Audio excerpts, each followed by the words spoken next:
Hey guys, welcome back to my channel, and if you're new here, welcome. My name is Cydanni and I love to do healthy cooking, zone 7B gardening, and juicing. So if you like that type of content, please subscribe. So it is going to be March 2024 and we're picking out our seeds that we're going to sow into the ground or sow indoors. So this video is going to be all about the 11 seeds that I'm going to be planting in March. So we're going to start off with kale. Okay, so this is dinosaur kale or lacinato kale, and I absolutely love this kale. So the first time I had this was when I was in college. I was in a literature class that taught us about how to eat healthy. And it's weird because it's a literature class, but it's also talking about the food industry. And one of our assignments was to go to the farmer's market and talk to one of the farmers or the vendors and also purchase something and make something out of it. And guess what? This was the first thing I got, this type of kale. And after that, I fell in love with it. So that was a few years ago, yeah, give or take. And I've still been eating this kale. So I said, you know what, I'm gonna plant it this year, and guess what? I'm gonna sow it in the month of March. This kale is great to be sown also in the fall. So I'm gonna be doing it as well in the fall. However, I wanna try my hand at it in the spring. It doesn't really get super hot here in zone 7B, Georgia, until I wanna say like May. So I think I may still have a shot at getting a small harvest, but definitely in the fall. This is a cold winter or cold weather crop, so definitely in the fall it's more ideal to sow this type of kale, or any kale for that matter. So that's what I'm gonna do. Wish me luck on it, and this is going in the ground hopefully in the next couple of days. So next up, I'm gonna do all three of these at one time since they're all pretty much similar. Is we got some different type of lettuces here. Now, I tried my hand at these fall 2023, and all of them except this one germinated, but these two germinated, and I got a tiny harvest, like a small size salad out of them. So I'm gonna give it another try. These are great once again in the fall because of that cold, crisp air makes it nice and sweet and crisp. However, since I know that this zone that I'm in, I'm still gonna get a nice like cool weather all the way until probably like end of April, especially if I keep it kind of shaded. I'm gonna give it another shot. And the great thing about these are that they germinate pretty quickly and they also grow pretty quickly. So you don't have to wait until months and months before you can harvest. So more than likely, I'll definitely be able to harvest these before it gets too hot.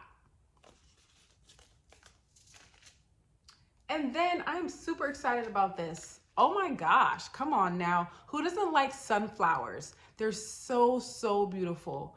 And these are the mammoth sunflowers. These are the ones that grow up to 4 to 10 feet tall. I'm really excited about these because these sunflowers also produce sunflower seeds. So not only can you look at the beauty of the sunflower, but also be able to just enjoy the seeds when it's time to harvest and eat the actual head of the sunflower. I've seen people chop it up with some onions, and to be honest with you, it doesn't really look too appetizing, but I know I can hook it up. I see it almost like a mushroom, you know, in terms of the type of texture. So that's my plan for it. I'm going to be planting these in my front yard since I have a south facing front yard. It's going to be able to get a lot of sun. And I'm going to be starting these indoors actually. So I'm going to start these indoors more than likely tomorrow.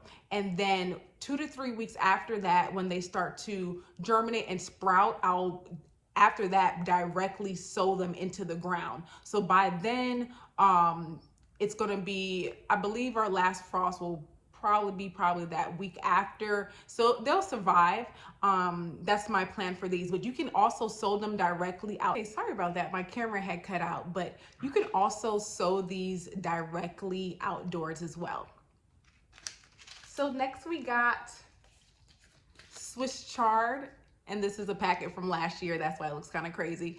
But Swiss chard is awesome for growing in the spring or the fall, but more than likely better in the fall because of that cold, crisp air makes the leaves nice, crisp, and delicious, and a little bit more sweet. It's really good to grow these in the spring as well, because once again they grow pretty quickly and you don't have to wait for them to get really large to harvest. You can actually grow these, and if the leaves are still tiny, it'll be great in a spring mix, lettuce, salad, or even you can still saute it as well. So that's the reason why I'm growing them, because I don't have to wait too long for them to germinate or for them to even be harvested. So that's sprouts. Swiss chard. I'm calling it spring mix, but this is Swiss chard. And then we got parsley here. Parsley, awesome for so many different benefits, especially removing heavy metals out of your body. And the reason why I like parsley, because you can add it to juices. Like I said, I'm going to start doing a lot of juicing in my videos, and you can also add it to salads, and you can add it to just any type of cooked food. So I'm going to be growing this in my stackable garden, and I'll put a link up here if you haven't seen that video about the stackables garden trays that I got from the Dollar Tree. This right here, you can actually start sowing directly outdoors once the ground is able to be tilled and the ground isn't frozen. The exact same thing with basil. I'll be growing it in my little stackable garden tray, and you can grow these once the ground isn't too frozen or too hard. You can grow them directly outdoors as well.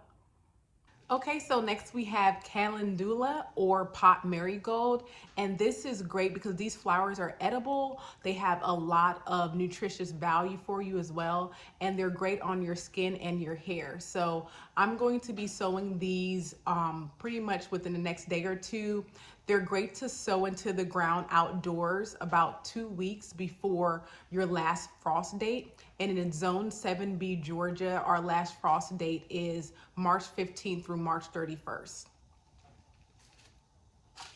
I also got cilantro. I absolutely love cilantro. Some people say it tastes like soap, but I don't know what they're talking about. It's delicious. So I got cilantro here. I'm going to be growing these in my stackable garden planter as well. And these are great to be sown anytime between March through June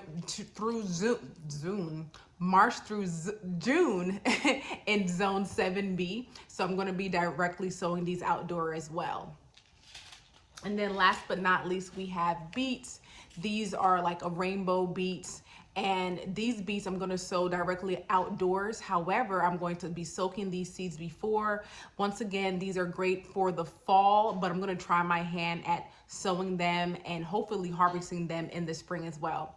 So those are my 11 seeds that I'm going to be sowing in the month of March. Please comment below what seeds are you going to be sowing in the month of March in your garden. What zone are you in as well? And please like, comment, and subscribe. Share this video. And until next time, bye. Happy gardening.